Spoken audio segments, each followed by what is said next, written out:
Bonjour et bienvenue à la 56e émission d'Électron Libre. On est dans la saison 5 et je suis toujours en compagnie de Mélanie et Francis, mes acolytes fantastiques. Allô les amis? Allô? Ça va bien? Oui. Oui, nous serons encore là cette semaine pour vous parler de choses particulières. Entre autres, on va parler de masculinité toxique, on va parler de sagesse et on va parler de type d'influenceurs qu'il y a sur le web dans le monde. Mais avant toute chose, normalement, on fait un coup de cœur, coup de masse, mais cette semaine, on va faire un nouveau jeu. On va imposer à un de nos collègues sa chronique de l'émission de la semaine prochaine. On va y aller comme ça. Oui. Donc, Mélanie, tu peux... ça sera quoi la chronique dont Francis devra parler la semaine prochaine? Mais là, ce jeu-là, c'est complètement fou parce Ouais. que là, j'avais un coup de masse, là, c'est plus ça, on donne quelque chose. J'utilise mon coup de masse pour te donner le sujet de ta prochaine chronique. Parfait. Mon coup de masse, en fait, c'était le trio fabuleux qui est Éric Duhem, Sophie Durocher et Richard Martineau.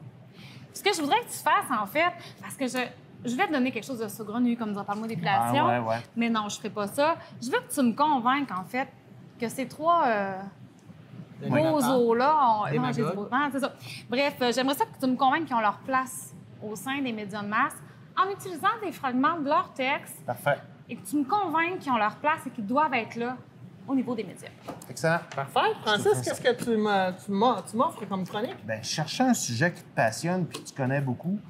Les voitures sport. Les voitures sport? Ouais. Fait que voilà, les voitures sport, les voitures remontées. Qu'est-ce que les Pimper, gars font là, pour pimper pimper. le char? Puis qu'est-ce qu'on fait? Moi, c'est un domaine que je connais absolument pas. Moi non plus. Je sais que tu as une bonne expertise. Fait que parle-moi-en, s'il vous plaît. Parfait, parfait. J'aime ça, j'aime ça. Mélanie, toi, cette fois-ci, j'aimerais que tu nous parles du gun fu. Non, l'art martial qui est entre le kung fu et l'utilisation des guns. Écoute, j'ai appris que ça existait, ça me fait sourire. Maintenant, je te mets ça, tu vas pouvoir m'en parler mieux. Hey, ça la va me semaine faire prochaine. plaisir. Moi, c'est un bon. sujet qui me passionne. Qui te passionne, hein? Oui. Donc, cette semaine, on va commencer avec toi, Mélanie. Tu vas nous parler de masculinité toxique. Mais qu'est-ce que c'est? Qu'est-ce que c'est? Qu'est-ce que c'est? J'ai l'impression qu'on va encore se faire ramasser, moi puis Francis. Mais en fait, vous deux, non. Pas Ah. avec ce que je connais de vous, parce que je vous aime beaucoup. Puis si je vous aime et que je suis avec vous, c'est que je vous aime. C'était beau, ça? C'est gentil. Bon, C'est attends. bon. Bref, en fait, c'est un grand sujet. Puis encore là, faut pas penser qu'on attaque quelqu'un, en particulier si vous vous sentez attaqué. Ben, je suis là pour vous en parler, justement. OK.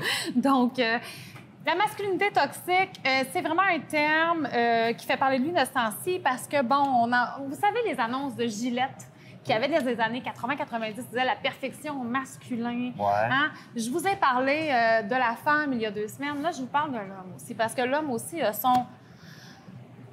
ses grands combats à faire aussi et la masculinité toxique en est une. La perfection masculin, on montrait des hommes virils, musclés, fraîchement rasés et soudainement apparaissait une femme conquise, l'embrassant, faisant « Mon Dieu, que c'est sexy ». Gillette a proposé une nouvelle publicité qui est, ma foi, que je trouve fabuleuse, qu'ils appellent « Boys will be boys ».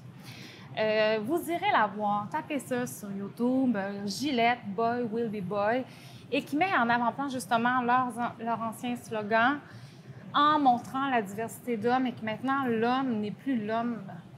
Comme moi, parfait. Non, c'est ça exactement, mais que l'homme est beaucoup plus nuancé aujourd'hui dans sa manière d'être et que ce stéréotype-là viril doit, selon eux aussi, avec le mouvement MeToo, parce qu'on sait qu'avec le mouvement MeToo, l'homme stéréotypé, la masculinité toxique est beaucoup en lien avec Ben, je pense ce que l'homme mouvement-là. avait beaucoup à se poser des questions face à ses agissements. Puis des fois, il pas savoir où se situer comme homme, là, c'est des questions qui sont légitimes. Exactement. Et aussi au niveau, écoute, la grande notion de consentement là, qui rentre en ligne de compte, il y a beaucoup ce sujet-là est actuel et là. Donc, je pense que la masculinité toxique, c'est beaucoup ça. En fait, de se poser des questions sur certains comportements. C'est bien ça. Regarde, aucun homme a osé faire ça à la télé, se mettre du lipstick à Oh, l'avant. oui, mais rien à foutre, il a mal à la lèvre. Justement. Donc, en fait, Gillette a lancé cette publicité-là qui a été très appréciée ou très contestée par beaucoup d'hommes en disant « Wow, on est-tu rendu là? » tu sais. Donc, je vais essayer de vous expliquer ça rapidement. La masculinité toxique ou l'image stéréotypée de l'homme, ça repose sur un concept selon lequel l'homme doit être viril et dominant. C'est un modèle spécifique. Et là, je parle pas de tous les hommes là en ce moment. Là. Je parle de ce qu'est la masculinité toxique. OK. C'est un modèle spécifique de la virilité orienté vers la domination et le contrôle. C'est une virilité qui perçoit les femmes et les personnes LGBTQ2+, comme inférieures, qui conçoit le sexe, par exemple, comme un acte, non pas d'affection, mais de domination, qui valorise la violence comme seule façon de s'imposer dans le monde. C'est gros dit comme ça, mais il y a des degrés à ça. Il y a des subtilités au niveau de la société qui sont acceptées et qui sont une forme de masculinité toxique. Comme n'importe quoi, il y a des degrés différents. Le concept de masculinité toxique est utilisé en psychologie et dans les études du genre en référence à certaines normes de comportement masculin en Amérique du Nord et en Europe qui sont associées à un impact négatif sur la société et sur les hommes. Ça a un impact sur les hommes. Oui. Un garçon, jeune garçon, encore, c'est pas méchant ce qu'on fait. Un jeune garçon qui tombe moyen, arrête de niaiser, là, t'es un gars, là, ouais, on lève-toi. T'sais. On le voit de moins en moins, ça, l'éducation, selon les genres. On essaie d'effacer ça avec nos enfants, que oui, un homme peut pleurer. Oui, un homme peut s'affirmer et dire oui, un homme peut porter du rose. À mon époque, je suis pas vieille, j'ai 37 ans.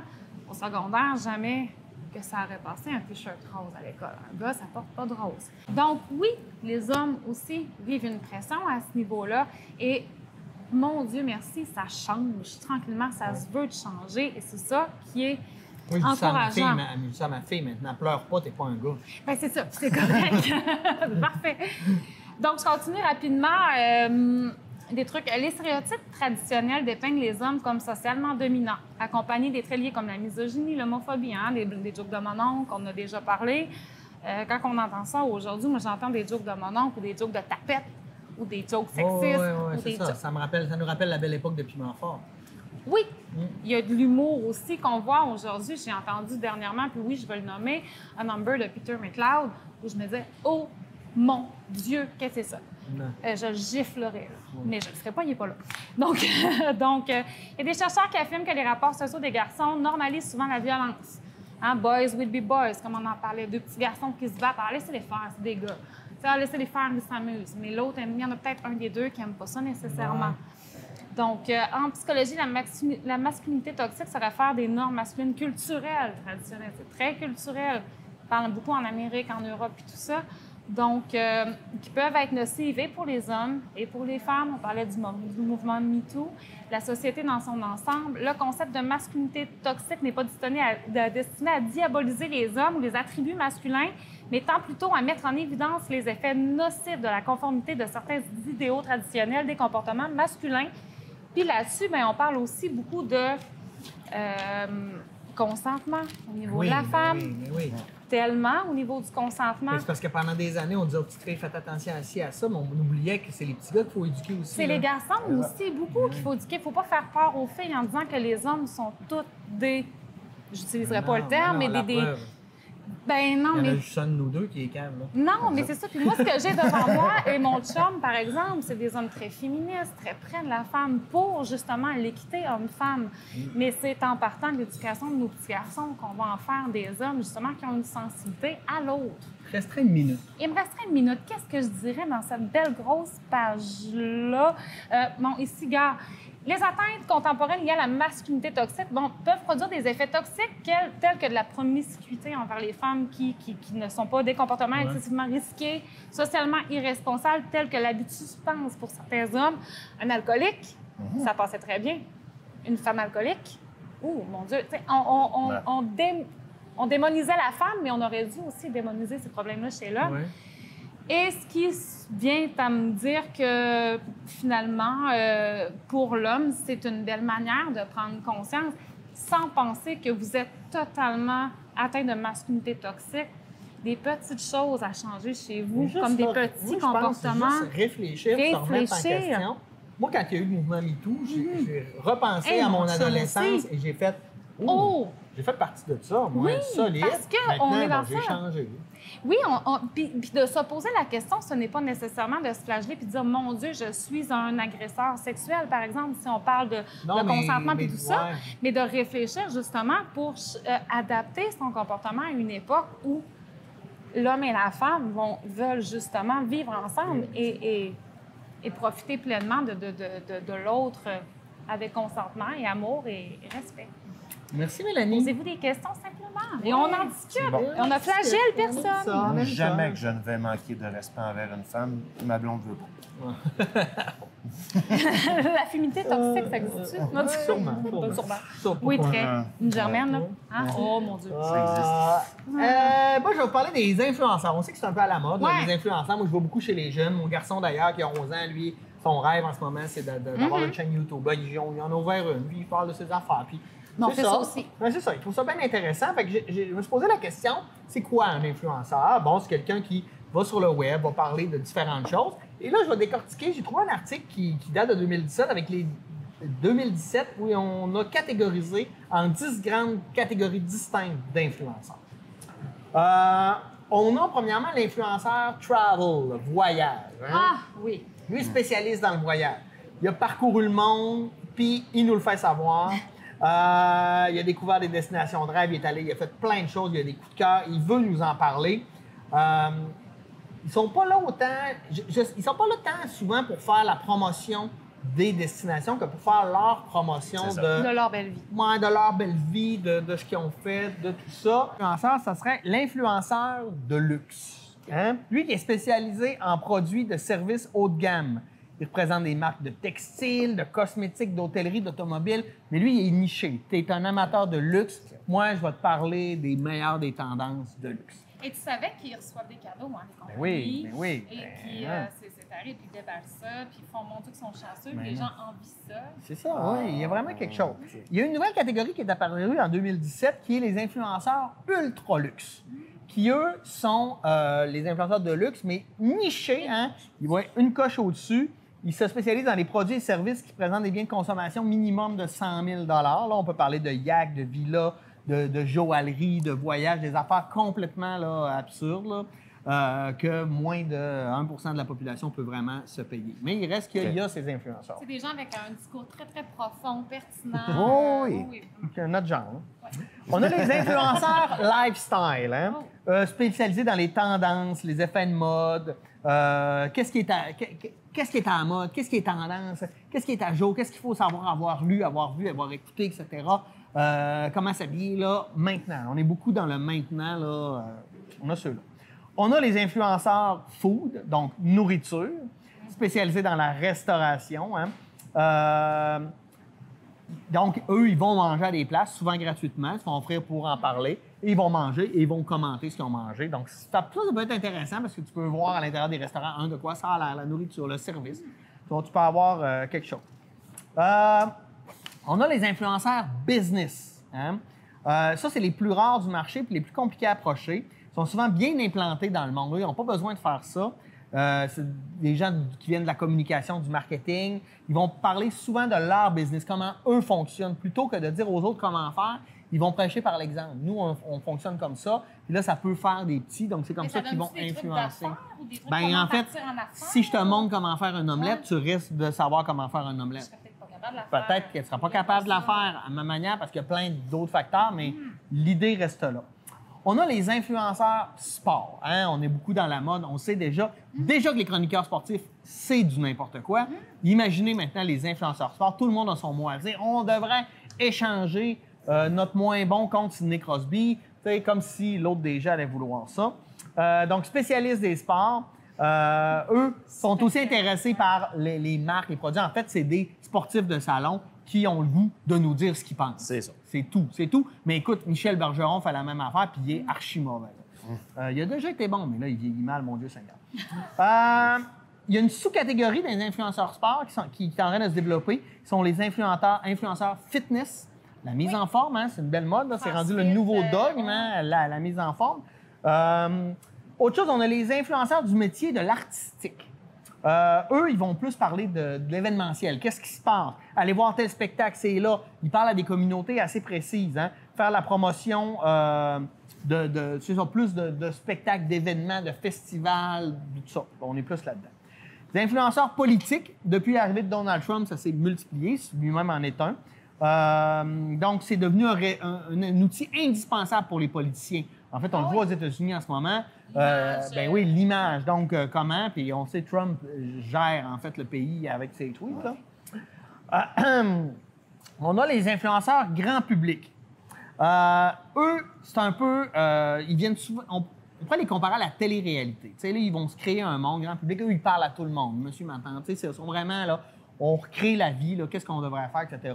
On peut donner des trucs de n'importe quoi. Grand public, moi, je vois des fois mon garçon écouter du monde qui déballe des paquets de cartes ou des jouets. Je me dis que ça rentre là-dedans. Là, Il y a une enfant de 10 ans multimillionnaire qui s'est acheté une maison, elle. Et voilà. Influenceuse. OK. Puis elle vient de s'acheter une maison à 6 millions. Et voilà, tu vois. Ouais. Donc, les autres aussi, ils sont là-dedans. Maintenant, pour l'avenir, le développement du marketing d'influence va vraiment grandir. On va de plus en plus d'influenceurs. Ceux qui s'en viennent, donc selon les tendances, les 2 prochaines catégories qui devraient apparaître, on a les influenceurs sciences, beaucoup en lien avec l'environnement, entre autres, parce qu'ils vont nous donner des données, de la vérité. Mais maintenant, à chaque influenceur, il va avoir son contre-influenceur avec les théories du complot, puis l'homme n'a jamais été sur la Lune. Et aussi, finalement, le prochain le type d'influenceur devrait être l'influenceur moral, qui va nous poser des questions, peut-être plus sur ce qu'on est. Tu sais, on est beaucoup dans une société qui est en mal de vivre. Je pense qu'on va voir de plus en plus ça. Tranquillement, c'est ça. Environnemental et moral, éthique, là, tout ça. Fait qu'on va voir, c'est un monde qui est en développement. Beaucoup je fais une petite parenthèse, j'en rajoute un. Ben oui. Famille, maman, les mamans à la maison qui donnent des trucs, les femmes enceintes. Oui, mais lifestyle, c'est beaucoup ça. On est là-dedans. Tu sais, qu'est-ce qu'on va faire? Mais c'est multitask, dans le sens où on va nous parler de cuisine, de ménage, de maquillage ou peu importe. Là. Ouais, il y en a énormément. OK, maintenant, Francis, tu vas nous parler de sagesse. Non? Pierre, Mélanie, vous m'avez fait réfléchir dans les dernières semaines. Oui. Tu nous as parlé de voyage dernièrement, tu nous as parlé de, c'était plus au niveau de l'écotourisme, mais je voyais un retour sur soi, prendre le temps de réfléchir, de s'arrêter. Ouais. Mélanie t'a parlé de l'image corporelle dernièrement. Tantôt encore, tu parlais un petit peu d'un côté qui peut être toxique. Ça m'a amené à réfléchir et à me dire, bon, à 46 ans, à ce moment-là de ma vie, comment pourrais-je voir ou cibler, déterminer mon niveau de sagesse? Est-ce que je suis capable d'avoir ce recul-là? Okay. Fait que j'ai ouvert la boîte de Pandore. De la sagesse. Ça, je vous le jure, quand tu vas sur Internet et que tu questionnes ou que tu fouilles côté sagesse, il y a du grand n'importe quoi. Ouais. C'est incroyable, les milliers de sites qui existent. Mais sur tous les sujets, en fait. Sur tous les sujets. Non, mais attends, là, tape bien-être, être bien dans sa peau, la vie. Non, mon gars, là, je te le jure, c'est fou raide. Avec des pop, des pubs qui apparaissent. Mais on sait, on a fait 56 sujets x3 depuis... on fait beaucoup ça. On a joué beaucoup là-dedans et on a fouillé beaucoup là-dedans. Mais là, j'ai dit, je vais plonger. Okay. Et ce que je me rends compte, c'est que avec certains critères que j'ai réussi à trouver pour être capable de voir où j'en suis là-dedans, on n'est pas pire. Mais il y a un grand besoin, il y a un vide. Tantôt, Maman t'a parlé d'un mal de vivre, de la société, etc. Il y a clairement quelque chose, parce qu'on peut être nourri d'un paquet d'affaires, d'être stimulé, d'être impliqué, de faire plein d'affaires.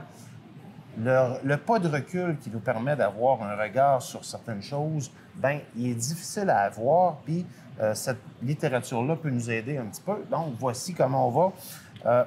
Vas-y, on t'écoute. Vous allez voir, je vais m'évaluer en passant sur les 7. Je suis assez pas pire sur certains. Le 7e, je ne l'ai pas, je suis mauvais.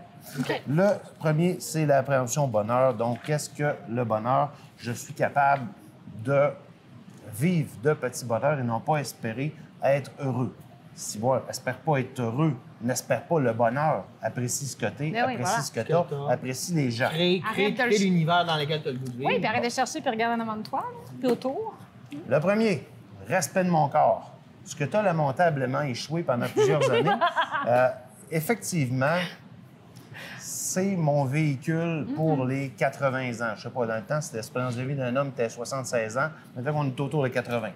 J'ai 80 ans à faire. Clairement, les choix que je fais présentement, et j'en suis conscient maintenant à 46 ans. À 20 ans, j'aurais été mauvais, je me suis scrappé. À 30 ans, je me suis scrappé. Je vous le dis, personnellement, à 46, je commence. Je suis pas bon, je commence. L'intériorité. La phrase dit « Ce n'est pas un hasard si toutes des sagesses proposent des exercices, dont les plus connus sont la méditation, le yoga, destinés à nous remettre à l'écoute de nous-mêmes. » Ça a l'air ésotérique, mais le temps de recul, le temps que tu prends, sert à ça. De s'écouter, de se donner le droit de dire non à des affaires qu'on n'a pas le goût de faire, de notre façon d'entrer en relation avec les autres. Donc, de s'écouter, nous, là. Si ta présence ne m'est pas nécessaire dans ma vie et qu'elle est désagréable, change de place, ou cette chose-là que tu fais, ça ne t'intéresse pas. Le métier que tu fais, la façon de te réaliser, la conjointe que tu as. Fais des bons, fais des choix pour... Bien, va te voir en dedans, pose-toi les bonnes questions. Ça fait mal, les réponses, des fois. Ouais. Ça fait mal, mais il faut le vivre. Disposition réelle, j'étais au numéro 3. L'ennemi intime du sage, c'est l'illusion. Et même selon certains, l'espoir, car les deux nous font décoller du réel. On ne peut pas vivre dans une bulle et se dire que tout est beau après qu'on est capable de revoir notre fil Facebook puis se faire « Oh mon Dieu, que j'ai une belle vie ». Non, non. Pose-toi les vraies questions et le réel. Se faire à croire aussi. Hein? Moi, dans la vie, je suis capable de faire ça comme tu veux. Mais tu l'as jamais fait. C'est ça. C'est ça. Moi, je suis pour l'environnement, dit-il, en arrivant à la maison en mars. Oui, puis toujours justifier pourquoi tu le fais pas. Tu as toujours des bonnes raisons de ne pas le faire. Ben, mais tu sais, tu as un objectif. Ça serait moins de 2 minutes. Check-moi bien, moi, te rappelle ça. Distanciation, détachement. Donc, prendre du recul. En complément, le détachement libère le sage des contingences, en particulier matérielles, qui plusieurs de ces contemporains. Bon, ben bref, se détacher le plus possible du matériel, bien entendu. Oui, parce que je veux dire, quand on vieillit, il y a une étude qui a été faite sur 75 ans qui démontre que ce qui nous rend le plus heureux, c'est nos relations humaines. Ben oui. Voilà. On en parlait dans une chronique passée, justement, des voyages que tu parlais, où ce qui nous marque dans le voyage, ce n'est pas le matériel, ce n'est pas le luxe de la chambre d'hôtel, c'est l'expérience, souvent la rencontre humaine. Les préjugés, les jugements, c'est dur. Numéro 5, je travaille là-dessus. Préjugés, jugements, c'est rapide. On le fait coup de cœur, coup de masse depuis 56 émissions. Ah ouais. On a des opinions, on a des jugements, ça vient nous chercher, on en a parlé avec Mélanie des fois, et que ça me travaille telle affaire. Faut réussir à garder cette distance-là. C'est pas l'autre que tu pénalises, que tu punis. Non. C'est toi qui vis tes babites puis qui fais pourquoi ça vient me chercher? Bon. Il faut se poser des questions. Ouais. Donc, ça revient à ça. Les deux plus importants, un que je réussis quand même assez bien, vivre au présent. Ah, ça aussi, moi, je Moi, réussis bien. dans ma vie, l'espace que j'ai créé pour un coin reculé, dans ma vie physiquement, mais que je m'oblige à ce moment-là d'avoir un pas de recul sur un paquet de trucs. Les vacances, c'est pas merveilleux pour les 60 affaires que j'ai faites en famille avec les enfants, merveilleux, les beaux moments. Les vacances, là, ce qui les rend magiques, c'est qu'on a le luxe, qu'on se prend le luxe, qu'on se donne le luxe de prendre le temps de s'arrêter à certains moments. Et ça, c'est la plus belle affaire. Puis c'est triste de penser qu'il y a des gens, 48 semaines par année, qui sont pas heureux dans le présent. Voilà. Parce qu'ils attendent, Moins d'une minute? Hey, check-moi bien. Numéro 7, c'est apprivoiser la mort. J'ai 46 ans, je vous l'ai dit, donc statistiquement, il en reste moins qu'il y en a à faire. Et on commence à être confronté un peu plus à l'âge que j'ai, à nos parents qui décèdent. Bon, à une réalité. On va de plus en plus au salon souvent. Bon, on est confronté à ça et ça nous amène quand je serai là. Ça nous fait sortir. C'est le monde le sortir social. au salon. Moi, je suis pas prêt. Je suis certain que le cheminement de la vie nous amène à un état d'esprit qui nous dispose à ça. Moi, je ne suis pas. Quand je pense à l'arrêt et à l'infini qui vient après, je suis capable d'en parler, je suis capable de le rendre de façon cognitive. En dedans, ça me fait un malaise profond. Mais Donc, moi, je suis pas prêt à mourir, mais si ça devait arriver, je sais que quand je regarde derrière moi ma vie, je suis très fier de mon parcours, Mais de ce ça, que il j'ai faut, fait. ouais. Est-ce que tu es à l'aise avec la suite Ah, qui ben, est là. infiniment vide? Ben oui, non, parce que je la remplis à mesure que je te parle. Ben, c'est ça. Oui, puis quand ça l'arrivera, je serai pas heureux, mais je vais voir. C'est parce que... Fait que bref... Merci, Francis, Mettons, pour ta pratique. sagesse. Merci. Ah ouais. Moi, je vais vous faire un petit top 10 d'accouchement, des méthodes d'accouchement un peu louches qui existent à travers le monde. Ça m'a fait bien rire. Je vais faire ça rapidement, il reste plus beaucoup de temps. Chez les Indiens, Huichol de la Sierra Madre, c'est lui qui me fait le plus triper, en fait. Pendant que la femme accouche, son père va, l'homme, va au-dessus du visage de la femme, mais nu, et on attache une corde après ses testicules. Et chaque fois que la femme a de la douleur, elle tire pour donner la douleur, donc pour partager la douleur de l'accouchement avec l'homme. Quand même. Pourquoi je suis ligaturée? Pourquoi? Chez les Hollandais, hein, on accouche chez soi. C'est le plus haut taux. C'est 30 des Hollandais qui accouchent à la maison, contrairement à 2 en France, par exemple. Donc, c'est ça. C'est ça. Au Maroc, l'accouchement traditionnel, là, je dis pas, ils ont des hôpitaux là-bas. L'accouchement traditionnel, OK? Les accoucheuses vont masser le ventre et la vulve de la femme à l'huile d'olive. Puis on va gorger le futur mère d'infusion au thym et à la menthe. Il n'y a que les femmes qui ont le droit d'être là. Ça sert à quoi? Ben, Ça doit être le fun de se faire frotter à l'huile d'olive. Non-stop. Attends, il y en a des plus louches que ça. En Inde, hein? En Inde, la femme, quand c'est ton premier bébé, tu vas accoucher chez ta mère. Et à partir du deuxième, tu vas accoucher chez ton mari.